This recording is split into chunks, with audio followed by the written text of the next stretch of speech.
세상의 모든 축구 이야기 풋볼 살롱입니다. 오늘은 축구토토 승무패 41회차에 들어온 프리미어리그 K리그 1 14경기 현미경 분석 및 최종픽 공유로 인사를 드립니다. 풋볼 살롱은 승무패 40회차에서 4등에 적중이 됐습니다. 많은 풋볼 살롱 구독자 여러분들께서 2등에 적중이 되셨다고 인증을 남겨주셔서 이번 회차 역시 구독자 여러분들의 적중에 어느 정도 보탬이 된 것 같습니다. 지난 38회차에 이어서 40회차에서도 적중이 됐기 때문에 이번 41회차 같은 경우에도 최대한 도움이 될 만한 자료와 분석을 들고 왔습니다. 개인적으로 이번 승무패 41회차 같은 경우에는 최근에 분석을 했던 승무패 회차 중에서 가장 어려운 난이도를 자랑하지 않나 싶습니다. 따라서 역대급 무승부, 무밭이 나오거나 승패가 갈리는 극단적인 케이스가 나올 것 같습니다. 그렇기 때문에 풋볼살롱은 분석을 진행을 하면서 승무패로 지우고 싶은 경기들이 굉장히 많았는데 분석가로서의 오기가 발동을 해서 승무패로 지우는 경기는 한 경기도 없게 최종픽을 구성을 했습니다. 투포를 써서 최대한 방향성을 잡아드리기 위해 노력을 했기 때문에 그러한 부분을 잘 고려를 하셔서 무승부나 승무패 올마킹을 적절하게 활용을 해서 나만의 픽을 구성하시기 바랍니다. 풋볼살롱은 축구토토 승무패뿐만 아니라 프로토에서도 매 회차마다 구매픽을 조합 및 구매를 해서 멤버십 회원 여러분들에게 공유를 드리고 있습니다. 이 다폴더 고배당을 추구를 하고 지난 73회차에서는 24.3배당의 적중픽이 나왔습니다.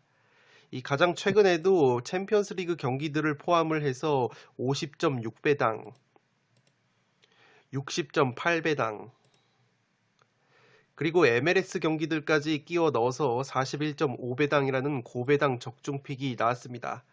다폴더 고배당뿐만 아니라 최근에는 본전픽, 복구픽을 구성을 해서 풋볼살롱 멤버십 회원 여러분들에게 공유를 드리고 있습니다. 이 단순히 조합픽만 공유를 드리는 것이 아니라 중요한 경기들은 간단하게 코멘트까지 작성을 해서 멤버십 회원 여러분들에게 공유를 드리고 있습니다. 풋볼살롱 멤버십으로 합류를 하시면 지금 보시는 멤버십 전용 네이버 카페에서 1000명이 넘는 멤버십 회원 여러분들과 다양한 정보를 공유 및 교류를 하실 수 있습니다. 축구토토 승무패뿐만 아니라 프로토에서도 이 매 회차마다 멤버십 회원 여러분들께서 자발적으로 정보를 공유를 해주고 계시고 직접 구매를 하는 조합픽도 공유를 해주고 계십니다. 풋볼살롱 멤버십으로 합류를 하시면 지금 보시는 풋볼살롱의 축구토토 현미경 분석 자료를 유튜브 동영상이 올라가기 전에 먼저 받아보실 수 있습니다. 또한 시간적인 여유가 없으신 분들을 위해서 풋볼살롱의 축구토토 승무패 최종픽을 이미지로 빠르게 확인을 하실 수 있도록 이미지 파일까지 멤버십 회원 여러분들에게 공유를 드리고 있습니다. 풋볼살롱의 멤버십으로 합류하시는 방법은 유튜브 채널에 들어오시면 구독 버튼 옆에 가입 버튼이 있습니다. 그 가입 버튼을 누르시면 간단한 절차에 의해서 멤버십 가입을 진행을 하실 수가 있습니다.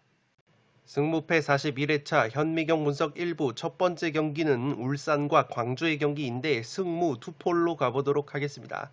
풋볼살롱의 현미경 분석은 1부와 2부로 나눠서 진행을 해드립니다. 1부에서 1번부터 7번까지 다뤄드리고 2부에서 8번부터 14번 경기를 다뤄드리고 있습니다. 최대한 최종픽을 그대로 따라가지 마시고 살롱 코멘트 분석 내용을 기반으로 나만의 픽을 만드실 때 적중 확률이 올라가십니다. 또한 제가 폴더스 부족으로 가져가지 못하는 아까운 픽들은 초록색 글씨로 투폴 추천으로 써놨기 때문에 그러한 투폴 추천을 적극적으로 활용을 하시기 바랍니다. 울산 같은 경우에는 최근 5경기 3승 1무 1패 나쁘지 않은 흐름을 보여주고 있습니다. 포항과의 원정 경기에서 조금은 힘겨운 2대1 승리를 거뒀는데 전북과의 승점이 1점 차이밖에 나지 않기 때문에 이번 광주전에서 반드시 승리가 필요한 울산이라고 보시면 되겠습니다. 홈 경기에서 9승 5무 1패로 극강의 모습을 보여주는 울산이기 때문에 이번 경기 역시 울산의 패배는 그려지지가 않습니다.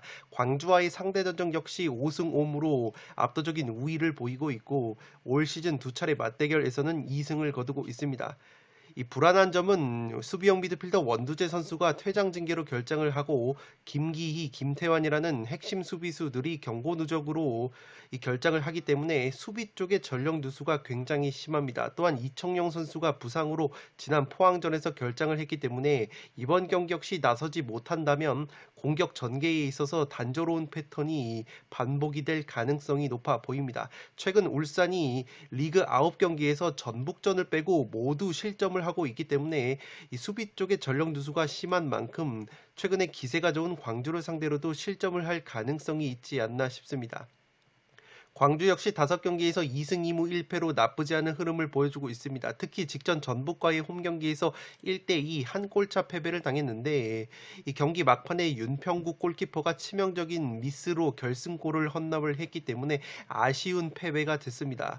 공격수 김주공 선수가 3경기 연속골을 넣다가 지난 전북전에서 무득점에 그친 것은 아쉬운 부분이라고 할 수 있겠습니다. 홈과 원정을 비교해봤을 때 원정에서 성적이 좋지 못한 광주이기 때문에 최대치가 나온다면 무승부가 나오지 않을까 싶습니다. 살로 코멘트에서 정리를 해드리면 이 경기는 우승 경쟁에 불이 붙은 울산 쪽의 승리 가능성이 높아 보이지만 리스크가 굉장히 많은 경기인 것 같습니다. 울산이 리그 경기에서 전북전을 제외하고 최근 9경기 꾸준하게 실점을 하고 있을 정도로 수비가 불안한데 이번 경기는 원두재, 김기희, 김태환 같은 핵심 수비 자원들이 모두 빠지기 때문에 수비 조직력이 한층 더 흔들릴 가능성이 있습니다. 광주가 직전 전북전에서 1대2로 아쉽게 패배를 당했는데 전반전에 페널티킥을 실축을 했습니다. 또한 막판에 골키퍼 미스가 나오지 않았다면 이 강호 전북을 상대로도 패하지 않았을 경기력을 보여줬기 때문에 울산 역시 방심을 해서는 안 될 경기라고 보여지고 물론 광주가 원정에서 성적이 굉장히 좋지 못하고 울산은 홈에서 패배가 단 1패밖에 없지만 울산이 올 시즌 무승부가 굉장히 많습니다. 제주 다음으로 많은 무승부를 거두고 있는 것이 울산이기 때문에 이변 결과가 나온다면 무승부가 나오지 않을까 싶습니다. 광주가 윤평국 골키퍼가 전북전에서 치명적인 실수를 하긴 했지만 최근에 선방 능력이 굉장히 좋고 알렉스 이안도 중앙수비 조합 역시 나름 탄탄한 수비력을 보여주고 있기 때문에 여기에 공격 상황에서 엄원상, 엄지성, 빠른 스피드를 활용한 역습과 최전방의 장신 공격수 허유를 활용한 포스트 플레이 역시 자리를 잡은 모습이기 때문에 울산이 결코 쉽게 승리를 거두진 못할 것으로 보입니다. 이청용 선수가 최근 부상으로 이탈한 상황에서 이 박호 선수가 해결을 해주지 못한다면 울산이 의외로 득점을 하는데 어려움을 겪을 수도 있지 않나 싶습니다. 광주의 원정 떨어지는 경기력과 울산이 상대 전적에서의 압도적인 우위, 홈에서 쉽게 패하지 않는 점, 그리고 무자비 면모 등을 고려를 하면 승무 투폴이 안정적이지 않나 싶습니다. 따라서 1번 경기는 승무 투폴로 가보도록 하겠습니다. 두 번째 경기는 전북과 인천의 경기인데 전북의 단통 승리로 가보도록 하겠습니다. 전북이 최근에 5경기 4승 1무 좋은 흐름을 이어가고 있습니다. 직전 광주 원정에서도 극장골을 넣으면서 짜릿한 승리를 거뒀는데 최근에 경기력 자체는 그렇게까지 압도적이진 못하지만 그래도 특유의 꾸역승을 거둬내면서 울산을 승점 1점 차로 압박을 하고 있습니다. 최근 리그 4경기에서 모두 한 골차 신승을 거둔 전북이고 전북은 포항에서 영입한 측면 전 송민규 선수가 광주전에서 극적인 결승골을 넣으면서 전북에서 데뷔골을 신고를 했기 때문에 이러한 부분은 고무적이라고 할 수 있겠습니다. 인천과의 상대 전적을 보시면 5승 4무 1패로 압도적인 우위를 보이고 있고 올 시즌 1승 1무로 우위를 보이고 있습니다. 홈에서 10승 3무 3패 극강의 모습을 보여주는 전북이기 때문에 최근에 마탱이가 간 인천을 상대로 승리를 가져갈 수 있지 않을까 싶습니다. 인천이 최근 마탱이가 간 것이 핵심 수비수 김광석 선수가 부상 이후에 4경기에서 1무 3패 부진에 빠져 있습니다. 따라서 이 김광석 선수의 출전 여부가 굉장히 중요할 것으로 보이는데 이번에도 김광석 선수가 나오지 못한다면 인천이 전북의 공세를 막아내는 것은 굉장히 어렵다고 보시면 되겠습니다. 원정 경기에서 4승 2무 8패로 홈에서의 6승 5무 4패보다 훨씬 더 안 좋은 성적을 거두고 있는 인천이고 특히 원정에서는 수비력이 2배 이상 하락이 됩니다. 실점이 홈에서는 12골밖에 되지 않는데 원정에서는 26골이나 실점을 하고 있기 때문에 김광석까지 또다시 나오지 못한다면 인천이 굉장히 허벌창 수비를 보여주지 않을까 싶습니다. 공격에서 무고사 선수가 최근 컨디션이 굉장히 떨어져 있기 때문에 공수에 걸쳐서 모두 문제인 것이 인천이라고 보시면 되겠습니다. 살롱 코멘트에서 정리를 해드리면 전북이 최근 특유의 꾸역승을 연이어서 거두면서 저력을 보여주고 있습니다. 반면 인천은 핵심 수비수 김광석이 부상 이후에 1무 3패 부진의 늪에 빠져 있습니다. 전북은 직전 광주전에서 송민규가 데뷔골을 신고를 했기 때문에 부담감을 떨쳐낸 송민규가 이번에도 활약을 할 가능성이 있어 보입니다. 인천 같은 경우에는 수비도 수비지만 주포 무고사의 컨디션이 떨어져 있기 때문에 공격도 제대로 이루어지지 않고 있습니다. 최근 3경기에서 득점이 한 골밖에 없는 인천이기 때문에 이 탄탄한 수비를 자랑하는 전북의 수비진을 뚫기에는 굉장히 버겁지 않나 싶습니다. 수비 같은 경우에는 올 시즌 홈보다 원정에서 2배 이상 많은 실점을 하고 있기 때문에 김광석이 또다시 나오지 못한다면 전북의 막강한 공격력을 막아내기에는 굉장히 어렵지 않나 싶습니다. 인천이 올 시즌 실점 38골 중에서 약 50%에 해당하는 18골이 후반 15분 이후에 실점을 했습니다. 그런데 전북 같은 경우에는 이 후반전에 굉장히 강한 공격력을 보여주고 특히 후반 15분 이후에 29골이나 넣고 있기 때문에 전북이 후반 막판에 인천의 수비 집중력이 떨어지는 틈을 충분히 공략할 수 있지 않을까 싶습니다. 울산과 승점 1점 차로 경쟁 중이기 때문에 전북이 홈에서 승리를 거두면서 울산을 좀 더 압박할 수 있는 경기이지 않나 싶습니다. 따라서 이번 경기는 전북의 단통 승리로 가보도록 하겠습니다. 3번 경기는 대구와 수원FC의 경기인데 무패 투폴로 가면서 이변을 노려보도록 하겠습니다. 대구 같은 경우가 5경기 3승 1무 1패로 굉장히 좋은 흐름을 보여주고 있습니다. 직전 제주 원정에서도 1대0 신승을 거뒀는데 홈에서 올 시즌 7승 5무 2패로 극강의 모습을 보여주고 있는 것이 대구라고 보시면 되겠습니다. 수원FC와 지금 승점 3점 차이로 3위를 달리고 있기 때문에 이 경기는 굉장히 3위 대결로 승점 6점짜리 맞대결이라고 보시면 되겠습니다.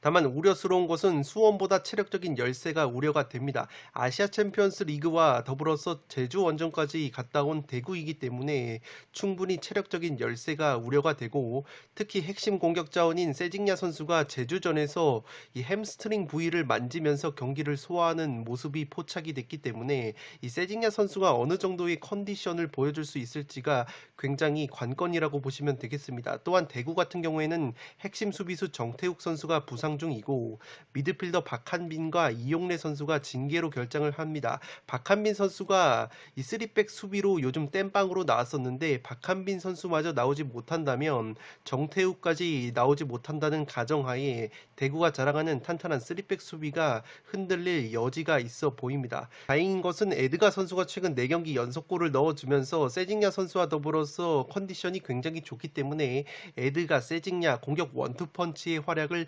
기대를 할 것으로 보입니다. 수원FC 같은 경우에는 최근에 5경기 3승 1무 1패로 대구와 마찬가지로 상승세를 타고 있습니다. 직전 성남과의 홈경기에서 3대1 짜릿한 역전승을 거뒀고 핵심 공격수 양동현 선수가 부상에서 복귀를 했기 때문에 공격수 라스 선수와 시너지 효과가 기대가 됩니다. K리그에서 최다 실점 43골로 1위를 달리고 있지만 득점 역시 44골로 3위를 달리고 있는 수원FC이기 때문에 수원FC는 확실히 수비보다는 공격력이 뛰어난 팀인 것을 체크를 해 주시기 바랍니다.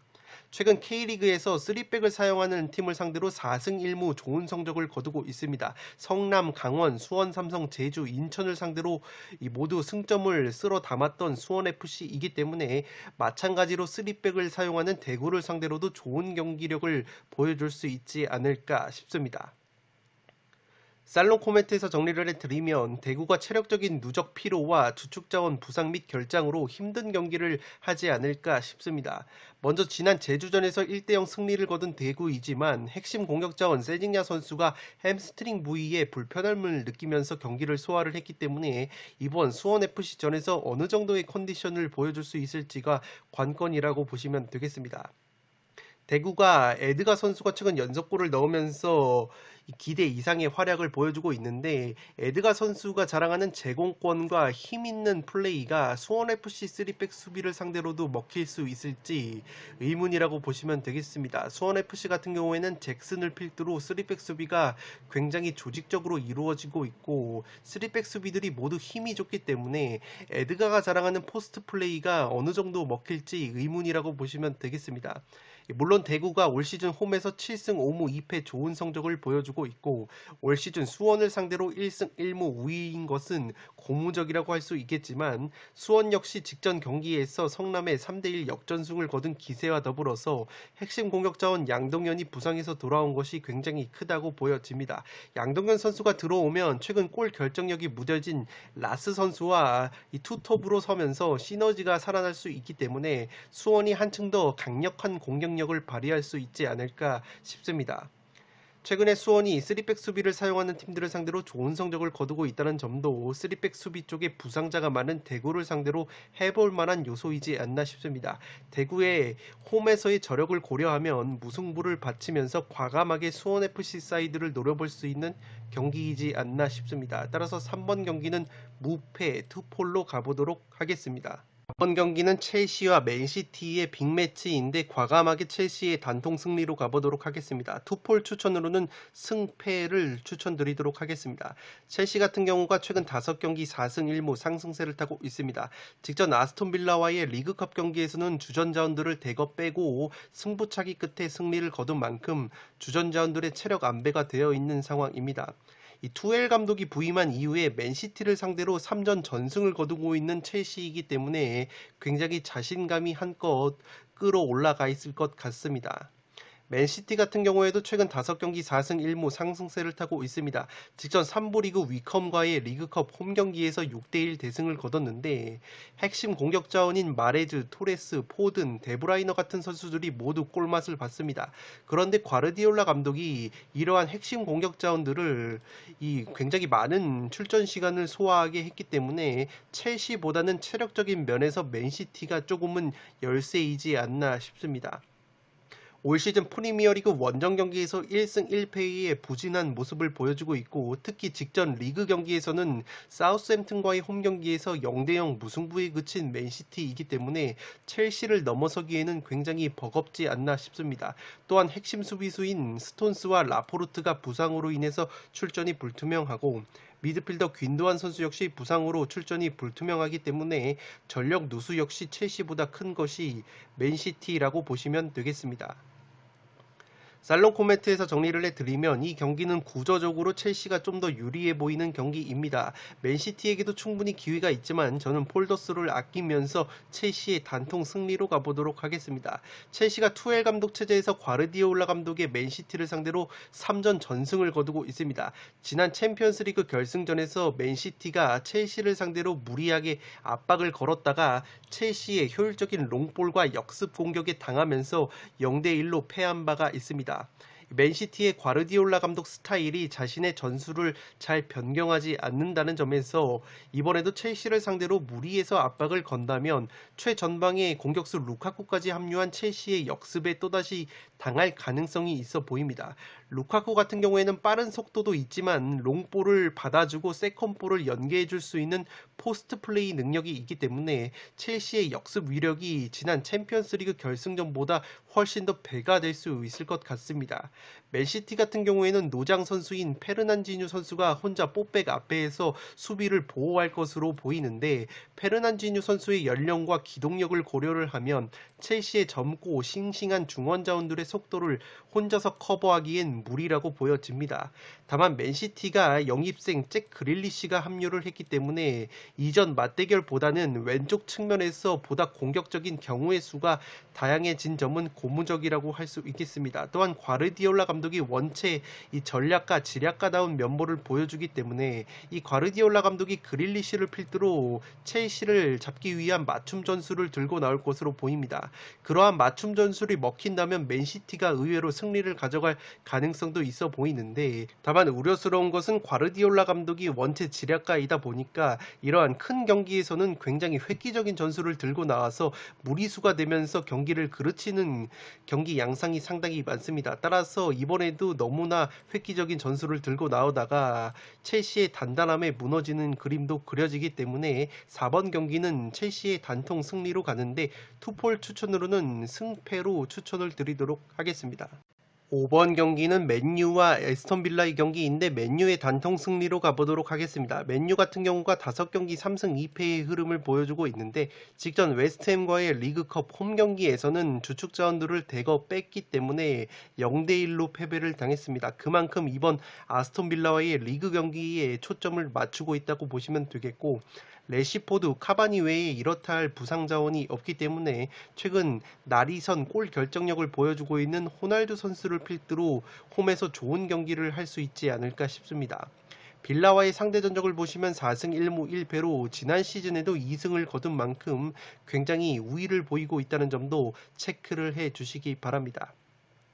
빌라 같은 경우에는 첼시와의 리그컵 원정 경기에서 아쉽게 승부차기 패배를 당했습니다.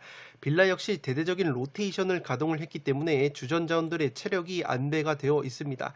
다만 주전 미드필더 맥긴 선수와 측면 자원인 베일리 선수가 부상 여파로 인해서 출전이 불투명한 것은 전력 누수라고 보시면 되겠고, 최근에 딘 스미스 감독이 중용을 했었던 수비수 띠앙제부 선수가 원 소속팀 규정으로 인해서 맨유전에 결장을 합니다. 최근 공격수 잉스와 와킨스 선수를 투톱으로 배치를 하면서 3백 수비를 실험 가동을 하고 있는데, 지난 에버튼전에서 3백으로 3대0 완승을 거둔 바 있는 빌라입니다. 다만 우려스러운 것은 올 시즌 원정 경기에서 2패를 당했는데 실점이 6골이나 되고 홈과 원정에서 기복이 심한 빌라라고 보시면 되겠습니다.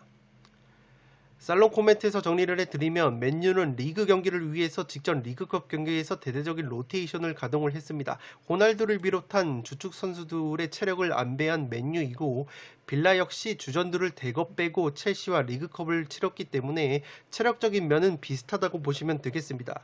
빌라 같은 경우는 최근 기존의 공격수 와킨스와 영입생 데니 잉스의 공존을 위해서 투톱 전술을 실험을 하고 있는데, 3백 수비를 통해서 에버튼전 3대0 완승을 거둔 바가 있습니다. 그렇기 때문에 이번 맨유전 역시 3백 수비를 들고 나올 가능성이 있어 보이지만, 최근에 3백 수비의 이 중심을 맡았던 띠앙제부 선수가 맨유전에 결장을 하기 때문에 다시 4백을 들고 나올 가능성이 있어 보입니다.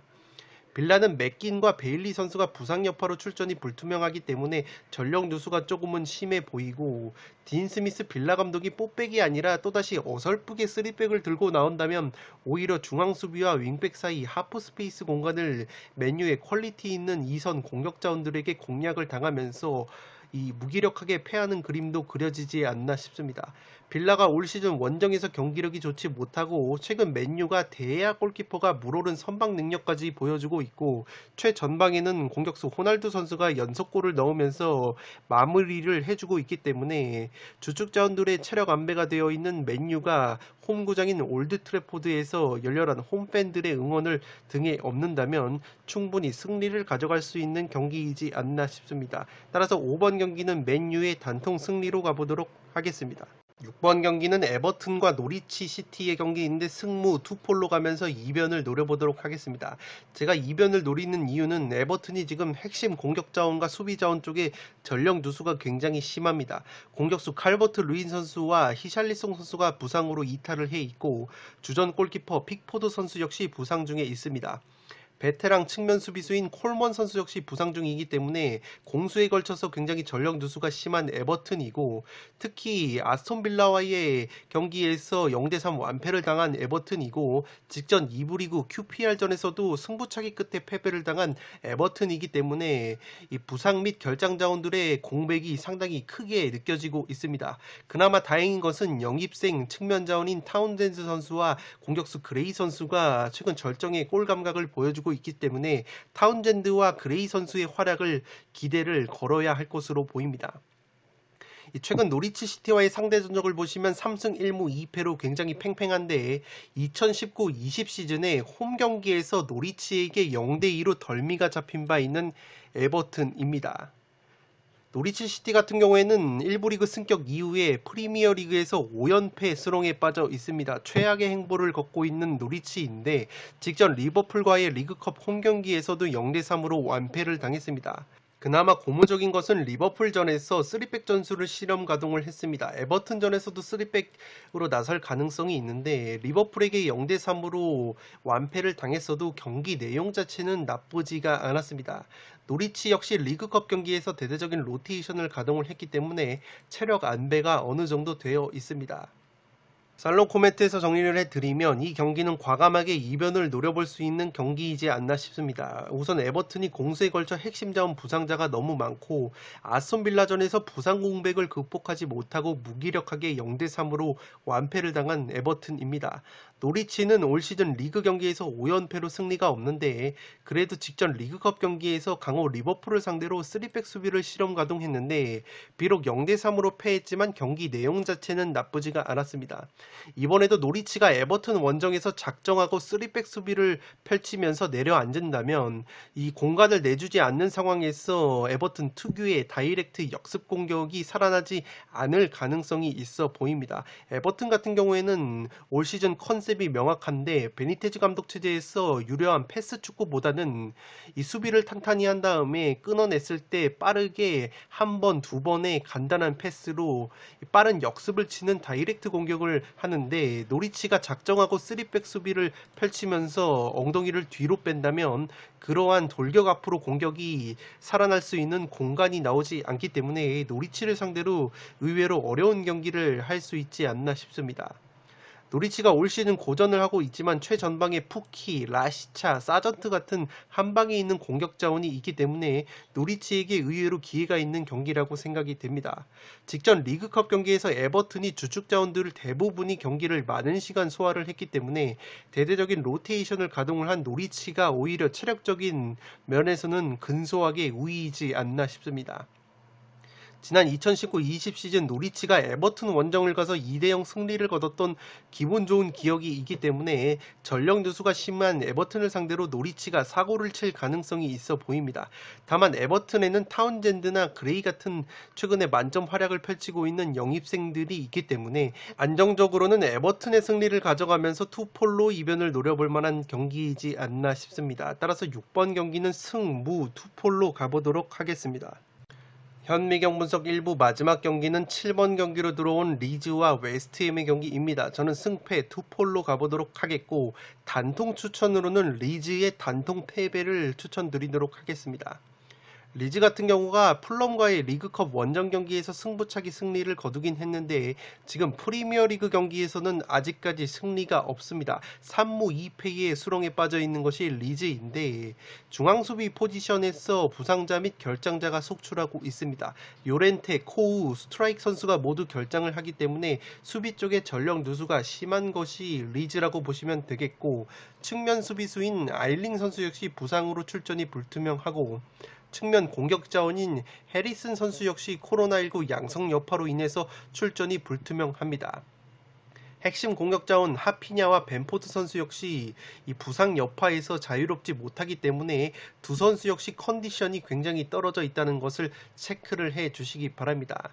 웨스트햄과의 상대 전적을 보시면 지난 시즌 2패를 당한 리즈이기 때문에 이번 경기 역시 굉장히 어려운 경기가 되지 않을까 싶고 리그에서 최다 실점이 3위입니다. 실점이 12골로 수비가 불안한 상황 속에서 수비 쪽에 결장자가 많기 때문에 이번 경기 역시 무실점 경기는 힘들지 않을까 싶습니다. 웨스트햄은 5경기 2승 2무 1패로 나쁘지 않은 흐름을 보여주고 있습니다. 맨유와의 리그컵 원정에서 1대0 승리를 거뒀는데 이 주축 자원들을 대거 뺀 상황에서 맨유 원정에서 승리를 거뒀기 때문에 충분히 분위기 반전에 성공한 웨스트햄이라고 보시면 되겠습니다. 최전방 핵심 공격 자원인 안토니오 선수가 징계에서 복귀를 할 가능성이 높기 때문에 한층 더 화력이 살아날 수 있는 웨스트햄이라고 보시면 되겠습니다. 살롱 코멘트에서 정리를 해드리면 이 경기는 전술 구조 및 최근 흐름상으로 웨스트햄 승리가 좀 유력해 보이지만 폴더스의 여유가 있으신 분들은 리즈 승리까지 가져갈 만한 경기라고 생각이 됩니다. 먼저 리즈는 역습 수비가 취약한 팀인데 웨스트햄은 최전방과 이선에 퀄리티 있는 공격 자원들을 활용한 역습에 매우 능한 팀입니다. 가뜩이나 역습이 취약한데 리즈가 수비 쪽에 전력 누수가 심하기 때문에 최근 물이 오른 웨스트햄의 공격진들의 화력을 막아내기에는 굉장히 어려운 경기이지 않나 싶습니다. 리즈가 최전방에서 마무리를 해줘야 되는 공격수 벤포드 선수가 올 시즌 리그 5경기에서 한 골에 그치고 있고 이 전체적인 기동력이나 전술 구조가 상대 팀들로 하여금 간파가 당한 부분이 있습니다. 이 승격팀이 첫 시즌에는 돌풍을 일으키는데 두 번째 시즌에는 원체 이 공략법을 파괴가 당하기 때문에 지난 시즌 셰필드 유나이티드가 무기력하게 강등이 당한 것처럼 리즈 역시 지난 시즌 돌풍을 보여줬던 것과는 사뭇 다른 행보를 보여주고 있습니다. 리즈의 승리를 제가 그래도 가져가는 이유는 최근 풋볼살롱이 웨스트햄이 원정에서 2점대 정배당을 받았던 경기들에서 이 과감하게 웨스트햄의 단독 승리를 가져갔다가 어김없이 모두 부러졌던 트라우마가 있습니다. 또한 제가 최근에 승무패 분석을 진행을 하면서 이 셰리프티와 샤흐타르 도네츠크 그리고 살레르니와 베로나 같은 경기들이 이 원정팀이 2점대 정배당을 받았는데 그 상대를 하는 홈팀이 굉장히 호전적인 성향을 띠는 팀이면 어김없이 이변 결과가 나왔던 데이터가 있기 때문에 리즈가 지금 시즌 첫 승이 목마르다는 점에서 이 최대치가 나온다면 의외로 리즈의 승리가 나올 수도 있지 않을까 싶습니다. 리즈의 성향상 무승부보다는 어떻게든 올 시즌 첫 승을 노리려고 적극적인 경기에 임할 것이기 때문에 승패가 갈리는 양상이 나올 것이라고 생각이 됩니다. 리즈의 열렬한 홈팬들의 응원까지 등에 업는다면 걷잡을 수 없는 경기가 나올 가능성도 있어 보이기 때문에 7번 경기는 승패 투폴로 가보도록 하겠습니다. 단통 추천으로는 리즈의 단통 패배를 추천드리도록 하겠습니다. 네, 이것으로 승무패 41회차 현미경 분석 1부를 모두 마치도록 하겠습니다. 저는 연이어서 2부를 촬영을 해서 구독자 여러분들의 흐름이 끊기지 않도록 업로드를 해드리도록 하겠습니다. 영상이 도움이 되신 분들은 좋아요와 구독 버튼을 눌러주시면 풋볼살롱 채널에 크나큰 힘이 됩니다. 구독 버튼 옆에 종 모양의 알림 설정을 해주시면 그 누구보다 빠르게 양질의 축구 승무패 프로토 관련 분석 컨텐츠를 만나보실 수 있습니다. 지금까지 풋볼 살롱이었습니다. 감사합니다.